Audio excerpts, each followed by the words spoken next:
Stones from Montrose Environmental.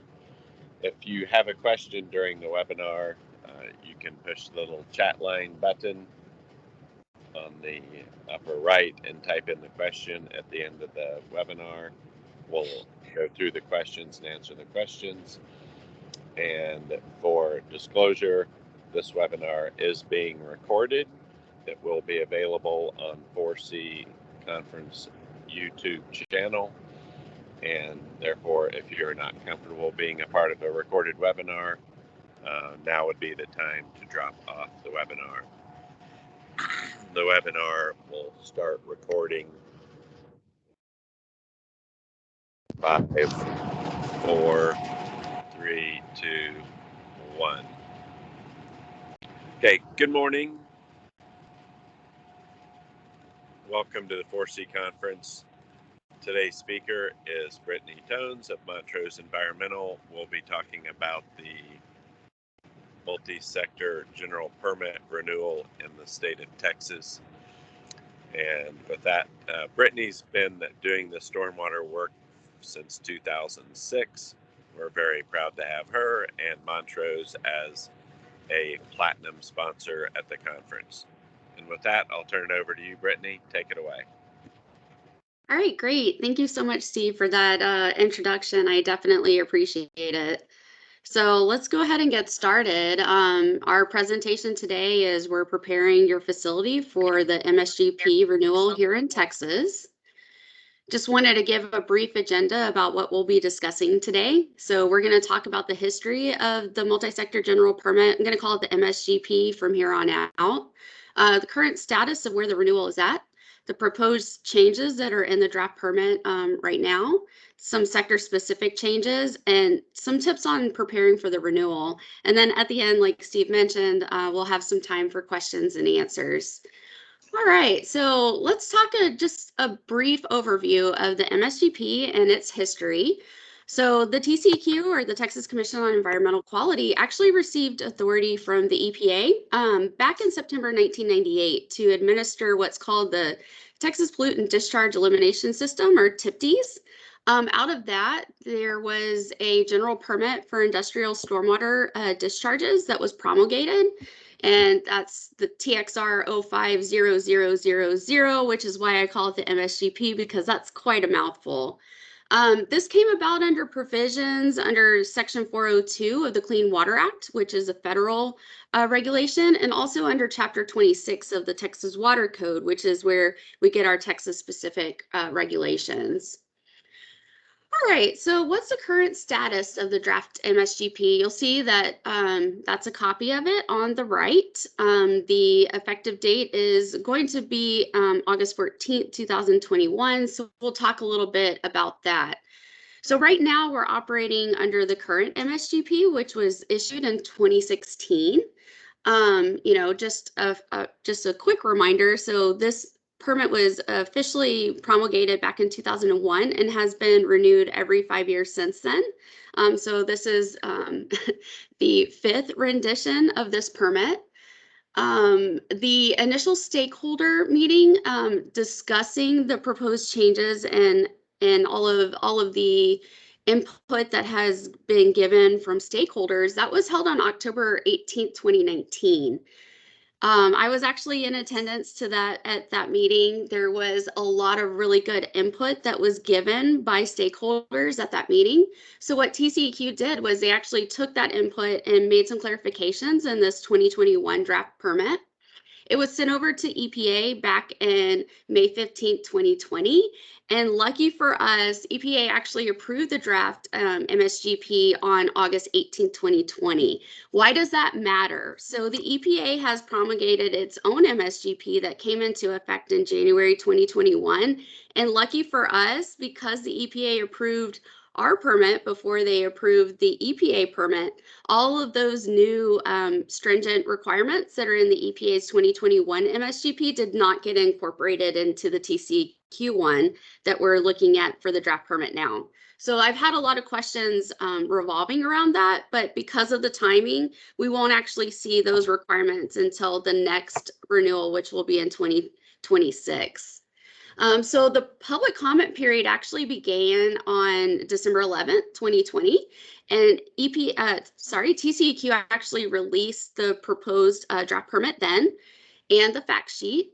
And all of that included EPA's comments and revisions. And so all that got published back in December. A public meeting was held on January 11th, 2021, and the public comment period closed on January 14th, 2021. What's next? The TCEQ actually just recently sent an update to EPA on April the 27th, and EPA gave its response within the 30-day period. Lucky again for us, the EPA actually approved TCEQ's request when they sent the draft permit back over in April. And we'll talk a little bit about that later, but it was approved by EPA. And so that's good. There were some great changes that came about as a result of that. Now, the intent right now is that the draft permit and fact sheets that have actually been finalized at this point, they're going to be approved by the commissioners in the July 2021 meeting.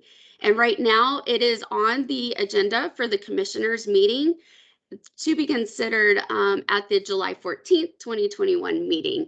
And it's number 1 on the agenda. So feeling pretty confident that the permit as it is right now, which most likely will be in its final rendition, will get approved on that date. And then once it's approved, the revised permit and all those fact sheets will be issued, so everybody can take a look at it and digest it. Right now, I'll tell you the packet's about 347 pages. So lucky for you guys, I've already taken a dive into it, and we'll be giving you some updates on what I've seen so far. Now, the permit does renew on August 14th, 2021. And obviously, that, like I said, the final permit's going to be available for review before then. TCEQ wanted me to remind everybody that the renewals NOIs must be submitted by November 12th, 2021. But you cannot go ahead and prepare the NOI right now in steers. Everything's going to be deleted on August the 14th. So don't get trigger happy. Wait until August 14th to prepare your renewal NOI. And, just friendly reminder that you actually have to prepare and implement the SWIP with all the new requirements before you're able to do that. So what's next? So I can tell you that the draft MSGP that I've already given a webinar on previously, it has been changed. So it's actually changed in the last month due to the public comments that were received. They received a lot of public comments, and all of them honestly were very good and helpful. And just like our past renewals, we saw this in, 2020, 2011, 2016, 2021, they've incorporated all of those requirements. And, just stay tuned, because there is the off chance that at the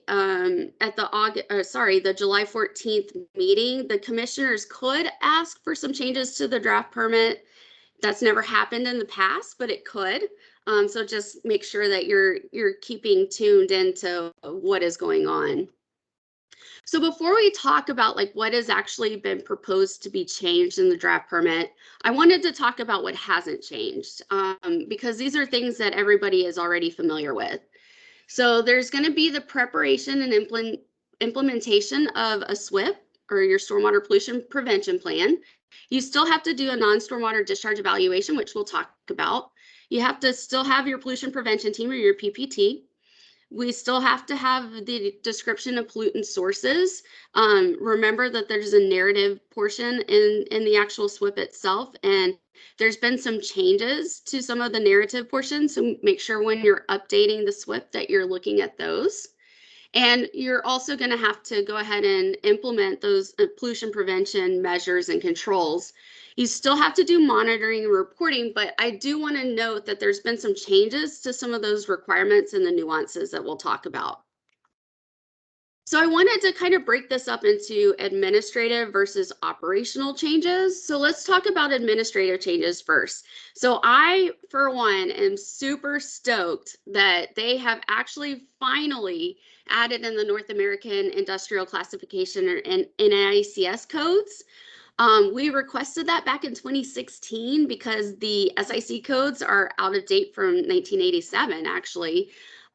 They did not adopt it then, but they have adopted it now. So if you look at the draft MSGP in the front, there's actually this really awesome list that has all the NICS codes on the left hand in a table, and all of the corresponding SIC codes on the right hand table. I know that there was a lot of confusion in past permits on who actually is applicable to the permit. And I think that this is going to be really critical in helping people make that determination a little bit easier. So that was probably the biggest as far as the administrative changes that is helpful to all of us that are making sure that people understand who's applicable and not. Now, the permits have to be submitted electronically unless you have a waiver. Right now, nobody in the state actually has a waiver, and the TCEQ published that in the fact sheet that they just released. They revised the provisional coverage to be 48 hours for paper applications. So remember in the 2016, you had 7 days before you got provisional coverage if you have a paper NOI. Now it's 48 hours, which is consistent with other general permits that we're seeing issued by the state. They did update some items on the NOI and the NOC. I'll talk a little bit about that, here shortly, but just remember that. And this is kind of probably the biggest hot topic item as far as administrative changes. But previously, you did have to have a delegation of signatory form. Previously, you sent it in to TCEQ and kept a copy in your SWIP. Now you have to actually submit that out electronically through STEERS. And so you'll need to keep a copy still in the SWIP, but it's not as easy as it used to be. You actually have to get that delegation approved through STEERS. So that's been a big change that's coming about with this permit. Going back to the notice of change. So this is kind of interesting. So back in 2016, we asked TCEQ, do you have to actually submit an NOC when you move an outfall location? And the answer then was no, you don't. Because remember in 2016, that was the first time that the NOI actually had the outfall latitude and longitude listed. And so as a result of that, TCEQ has gone back and changed their mind.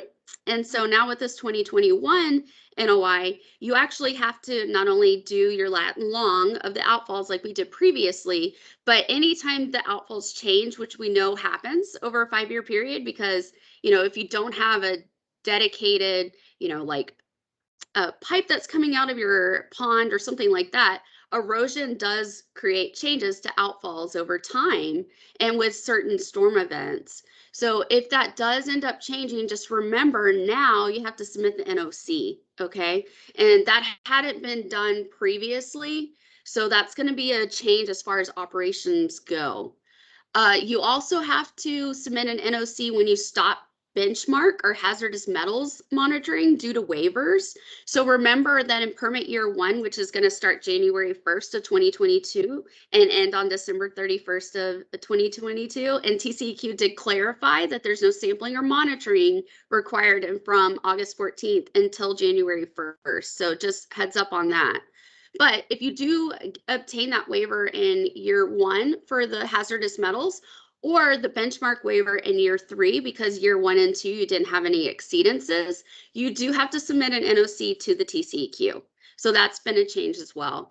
And then anytime you're changing the status of the facility, this actually could come into play. We saw this happen this last year because of COVID and economical changes that have been impacting facilities. If the facility does end up going on status of not operating for a while, you are going to have to submit a notice of change to TCEQ to let them know that. New requirement now too is those NOCs before were just submitted to TCEQ. Now you have to also submit them to your MS4 operator. And I will tell you that when I do stormwater audits, one thing that is most of the time missed is that NOIs or NOTs have not been submitted to the MS4 operator. So keep that in mind as you're changing any of these items. You do have to go ahead and submit that to the MS4 as well. Now, the notice of termination, I just kind of spoke about this, but if it is required by the MS4 operator, then you do have to submit that. So if you close down a facility, you're no longer operating under the general permit, you have an individual permit, or you're tying in your stormwater under your wastewater permit, you will have to submit that notice of termination to the MS4 operator, only if required though. So just want to make that distinction. I know that personally, I'm going to be looking at MS4 ordinances to understand who requires that and who doesn't, but just keep that in mind as you're moving forward. All right, so just, this has always been assumed, at least since the 2006 permit. But anytime you have submitted renewals in the past, it was implied that you had to update your SWIP and that you have to implement that before submitting your NOI with all of the new requirements of the new permit. This time they've actually explicitly said that. So your SWIP, it has to be updated. So if you have a SWIP or you are a consultant and you're helping your clients update their SWIPs, or they have questions on whether it's required or not, it is now. And you have to do that before you submit the NOI. And just a friendly reminder that you're certifying under penalty of law that the SWIP has been developed, renewed, updated, and implemented before you submit that NOI. So just a friendly reminder for people that may just want to go ahead and submit the NOI before doing that. You're not allowed to per the permit requirements. Now, one thing that was proposed was that you had to post a sign or other notice of permit coverage. This was a big change for everybody that is regulated under this permit.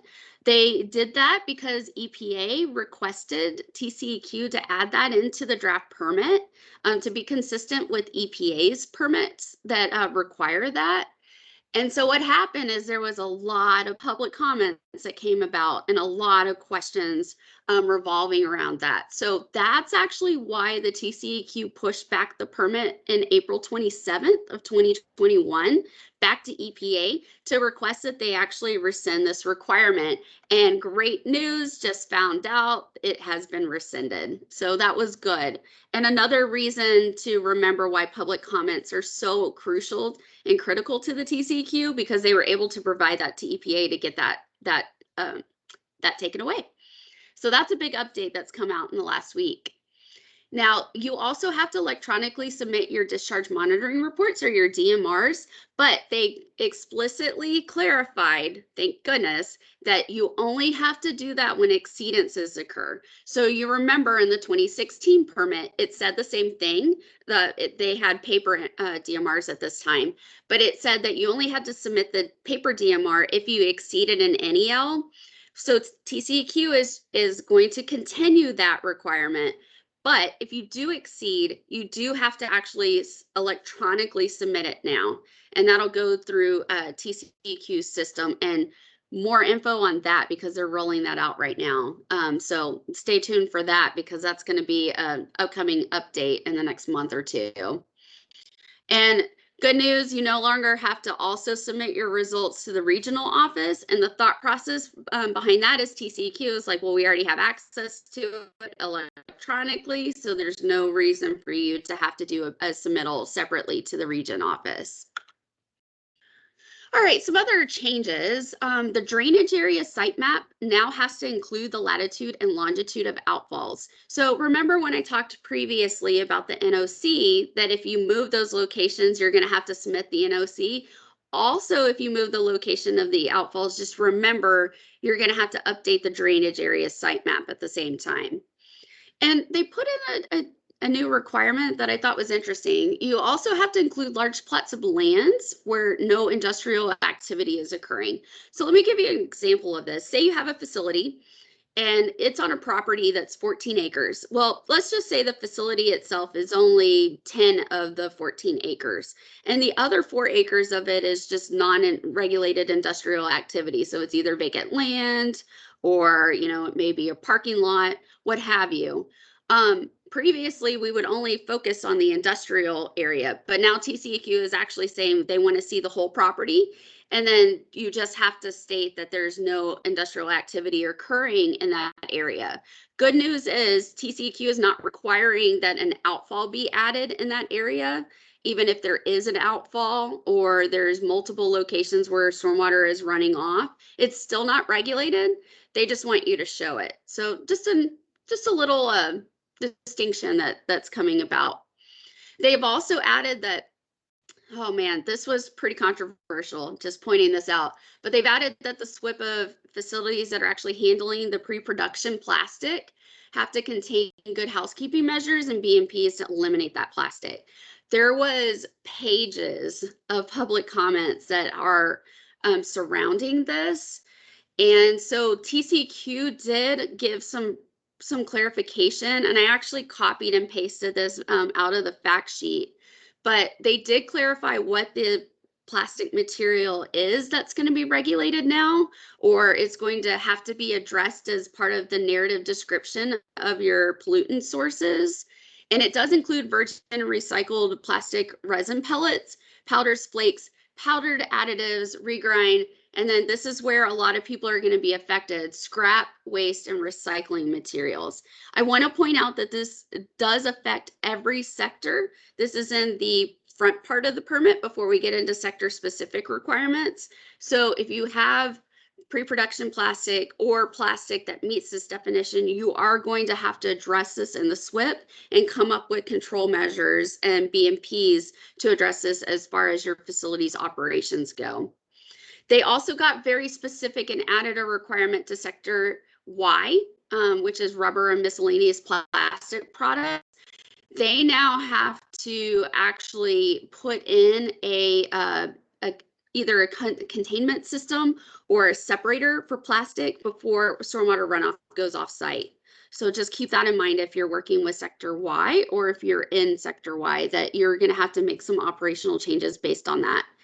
I've gotten a lot of questions and feedback on this. I will say that this came about as a House bill to reduce plastic waste into surface waters of the state. And it was also at the direction of EPA, who is also looking at reducing plastic. So this requirement is implemented and it's not going away. So as far as monitoring goes, they did finally clarify, and I know for some people they're not happy with this, but they did say that the rain gauge has to be kept on site. And so why does this matter? There's some facilities that are in robust systems, like let's just say the Houston area, where there is a awesome, flood network that has all sorts of rain gauges throughout the city that actually monitors rainfall. And you can look at it and see it over, 24 hours, over a 10-day period. And so a lot of facilities ask, can we just use that instead of having to have the burden of the rain gauge on site? And TCEQ came back and said, no, you actually have to have it on site. And now they clarified in this permit that they kind of contradicted themselves in a couple places in the 2016 permit, but that has been resolved. And so they did clarify that the rain gauge does have to be kept on site in all of those different areas.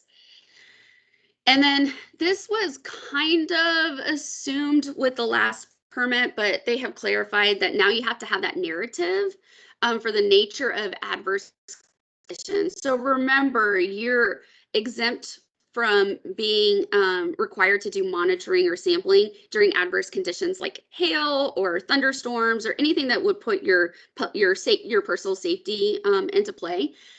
Now you actually have to describe what that is, and you also have to put the rain gauge reading of that adverse event. And so you're proving to TCEQ that yes, there was an adverse event. This was how much rainfall there was, so it may have been a qualifying event, but you didn't take that sample because your safety was in jeopardy. They also made very clear that monitoring is not required in year 5 of the permit cycle. This was not made clear in 2016. I have people that have been monitoring and sampling in 2021 because they were confused on whether or not they had to do it. And good news is they made that clarification. You're just going to have to sample in 2022, 23, 24, and 25, not in 2026.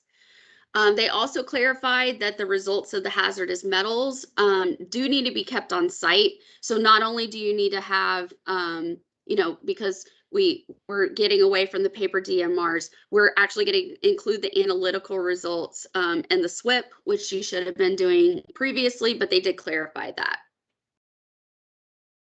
So let's talk about sector-specific changes. They did actually change some tables for sectors A, C, D, and S.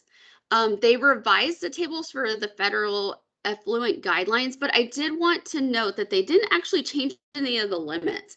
They just made the wording to match what's in 40 CFR. So it just reflects the EPA's MSGP or NEL requirements a little bit better. For sectors E, J, and O, they also revised that table. Note that those limits didn't change either. They also revised the language to require that the rain gauge has to be on site. So do you remember earlier that I said that there was some conflict on this in the sector-specific requirements? This is what I was referring to. Now they have made that change and it's consistent throughout. And then for Sector J only, they did add that you have to implement BMPs for the following items: the offsite vehicle tracking of sediments, which honestly, if you're Sector J, you should have been already addressing that, because we know that tracking and street sweeping is probably going to be implemented as part of your BMPs. The generation of dust, the dewatering of trenches and excavations, which is super important because say you're in Sector J and you're maybe doing sand mining. Making sure that you are putting the proper controls in place when you're dewatering any of those open pits or trenches that drain off of the pits. So that's crucial. Remember that you're going to need at least a dewatering bag or some other type of control. And then also talking about the pumping or dewatering of standing water. So that's just not only in the excavation or trench areas, but that could be in other areas of the site. For Sector L, they added definitions for final cover and immediate cover, which is good because that was a little confusing previously. And they also replaced interim with intermediate. So just a little bit of a definition change. They also added that the site map has to depict your inactive solid waste landfill cells or units. So previously we only had to show what was active, but now we have to show the inactive cells as well. And they replaced the word trenches with units, which just brings a little bit more clarification to Sector L. And then they actually removed the examples of temporary stabilization measures. They didn't want to feel like people were limited to what temporary stabilization measures that they could implement or initiate at their site. And so they took out those examples to not limit people on what they could do to meet those requirements. And then for Sector T, we actually saw a benchmark level change. It is more restrictive. So the BOD or biological oxygen demand is now 15 mgl. But I did want to note that this is only going to affect your activity code TW for certain wastewater treatment plants. Remember, there's actually a gallon per day limit that brings you into this category. So it doesn't affect Sector T as a whole, just the activity code TW. And then also there were some changes to Sector U. Again, they raised the benchmark levels for TSS. It was 100, it's now back to 50 mgls, which is consistent with all the other sectors that are in the permit. I did want to also point out that this only affects SIC codes 2074 to 2079. So if you are Sector U and you're outside of those SIC codes, you're not impacted by this. There's also additional sediment and erosion controls. Now, this is affecting everybody in Sector U that have to be implemented to meet the revised limit. And I show here just an example of what you can use. This is a dewatering bag on top of hay bales with a layer of silt fence behind it. And note that it's in a kind of vegetated area too. So all of those are ideas that you can implement at your facility to make sure you're addressing erosion and sediment control. And then for Sector Y, I already kind of talked about this previously. They did require that there is a BMP that has to be implemented to keep rubber and different products out of stormwater runoff, but it is very specific and geared towards plastic product. And that's where I was talking about that there has to be some type of containment system to trap plastic. This is going to be an operational change for Sector Y. If this is not already in place, then you definitely want to be thinking about budgeting for that. Or, you know, if you are in the consulting world, letting or advising your client to know that that's something that they need to start budgeting and thinking about if they don't have this in place. So what do you have to do to prepare for the renewal? Well, so the first step, and this I talked about, that you're certifying under penalty of law that this is done. You're going to have to revise and update the SWIP before submitting the renewal NOI. And just a pro tip, go ahead and evaluate your outfall locations now to make sure there have not been changes, because obviously we want to go ahead and have the correct outfall locations in your renewal NOI so you don't have to submit a notice of change later. And the thought would be you would only have to submit that notice of change if something actually does change, as far as like water runoff is redirected or what have you.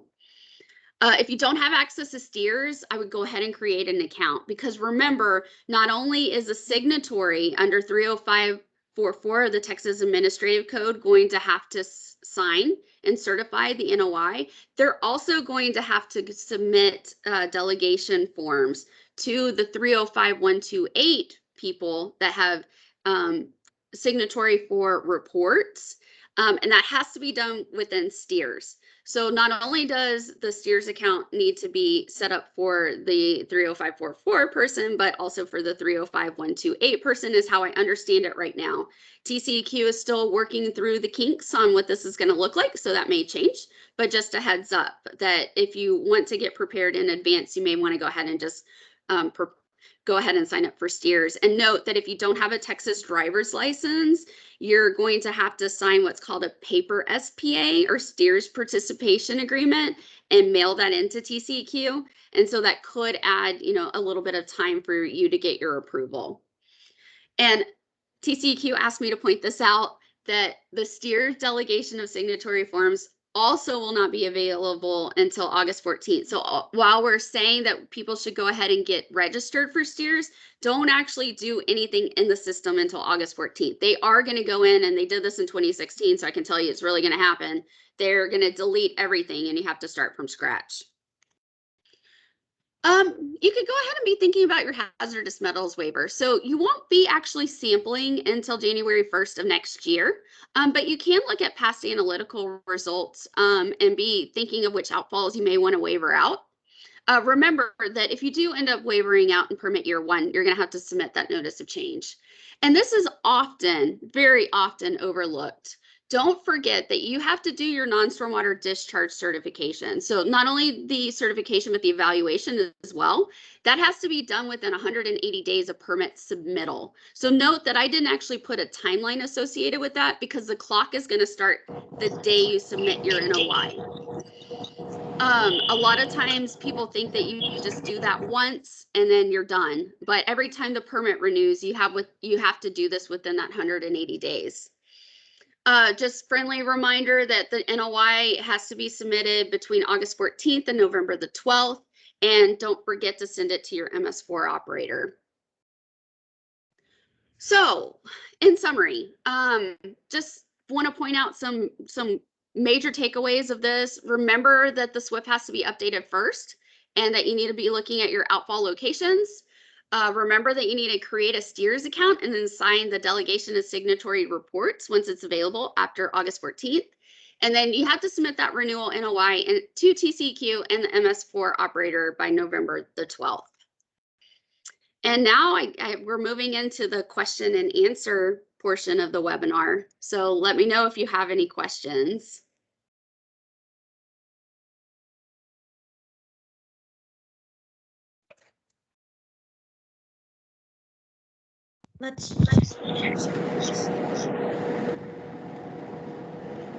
Okay, Brittany, thank you very much for the webinar today. That was a fantastic webinar, great content, and this webinar will be, or was recorded and will be posted on our 4C YouTube channel. And again, thank you very much for the amazing content. We look forward to seeing you at the 4C conference, August 18th to the 20th, 2021 in Austin, Texas.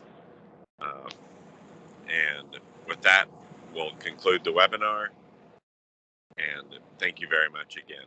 Thank you very much for the participants. Yes, thank you guys, and thank you for hosting us. I appreciate it. Thanks, Brittany. Thank you.